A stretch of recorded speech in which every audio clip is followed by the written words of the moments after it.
Barchangizga a'lo kayfiyatlar tilab qolamiz, hurmatli buzoq bo'rt sohiblari.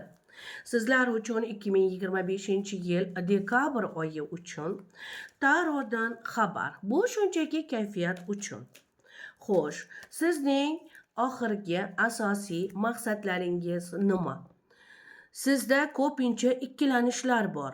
Misol uchun ikkilanishlar deganda bu ishni tanlaymi, bu ishni tanlaymi? Yoki bu rejani boshlaymi, yoki yo'qmi? Yoki chet el sayohatiga ketaymi, yoki uyni remonti bilan shug'ullanaymi? Yoki bo'lmasam shu do'stimni asrab qolaymi, yoki asramaymi? Qanday rejalar ustida bosh qotirish holatidasiz hozirgi paytda?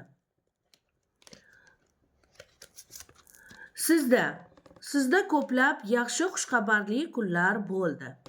Sayohatlar, yangi o'qish, yangi hunar egallash, yangi kurslarda o'qish yoki bo'lmasam yangi odamlar bilan tanishuv, yangi o'rtoqlar yoki uyingizga yaqin joyda yangi qo'shnining ko'chib kelishi va yangiliklarga juda ham boysiz. Ba'zi bir holatlarda agar farzandli bo'lsangiz, farzand tarbiyasida muammolarga duch keldingiz, ammo bu muammolarni hal qildingiz. Undan tashqari mabodo siz hali buzoq burchiga tegishlisiz va hali homilador bo'lmasangiz, sizda bachadoningiz tayyor. Xudo xolasa Yaratganning qudrati bilan homilador ham bo'lishingiz kutilmoqda.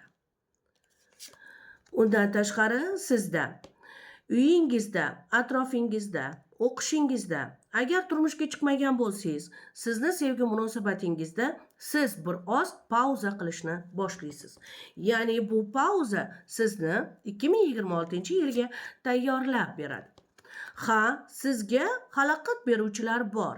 Yoki qo'shningiz, yoki jigaringiz, yoki sevgilingiz, yoki juftingiz tomonidan sizga qarshi gaplar aytilgani rost.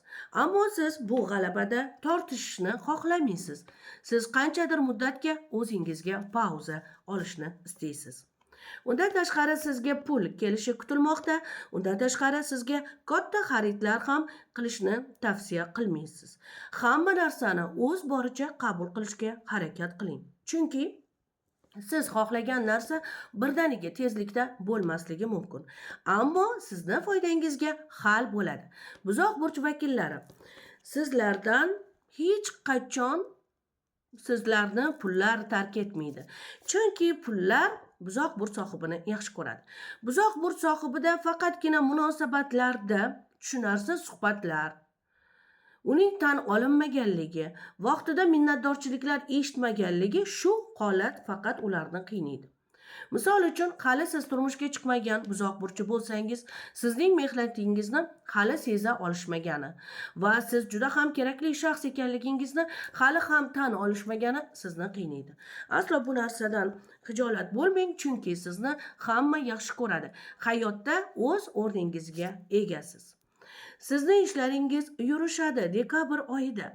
Siz mehmondorchiliklarda bo'lasiz, mehmonlarga borasiz. Juda ham chiroyli va jozibali bo'lib ketasiz. Bu sizning kayfiyatingizga va husningizga ham o'z ta'sirini ko'rsatadi. Siz juda ham sevimli va chiroyli bo'la boshlaysiz. Buzoq burch sohiblari, sizlar bilan oldingi bo'lgan konfliktda yoki oldingi qilgan ishlaringizdagi noto'g'ri bo'lgan xatti-harakatlarni unutishni, kechirishni va boriga baraka deb shukronalikda yashashingizni tavsiya qilamiz. Endi siz qaror qildingiz, sizga keraksiz bo'lgan va sizga foydasi tegmaydigan odamlar bilan, sizga zarari tegadigan odamlar bilan suhbat qurishdan voz kechasiz.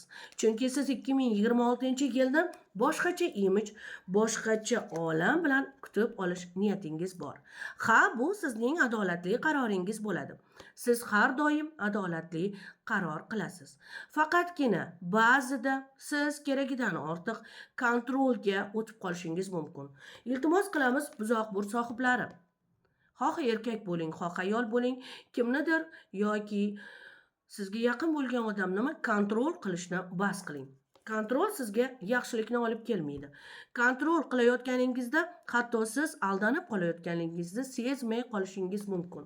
Chunki sizning yaqinlaringiz yoki siz kimnidir kontrol qilmoqchi bo'lsangiz, juftingizmi, ishxonami, kollegami, farqi yo'q. ular sizni xotirjam qilish uchun ham yolg'on gapirishga majbur bo'lishi mumkin. Agar siz ortiqcha siqilmaslik, ortiqcha asabiylashmaslikni xohlasangiz, hech kimni kontrol qilmang. Boriga shukur qiling. Shunda sizdagi to'siqlar, oilangizda bo'ladigan to'siqlar munosabatlarda, ishda, rejada, sayohatlarda barchasi juda chiroyli. Xuddi o'zingizni qalbingiz, sizda onalik, otalik qalbi bor. O'sha qalbingiz xotirjam bo'la boshlaydi.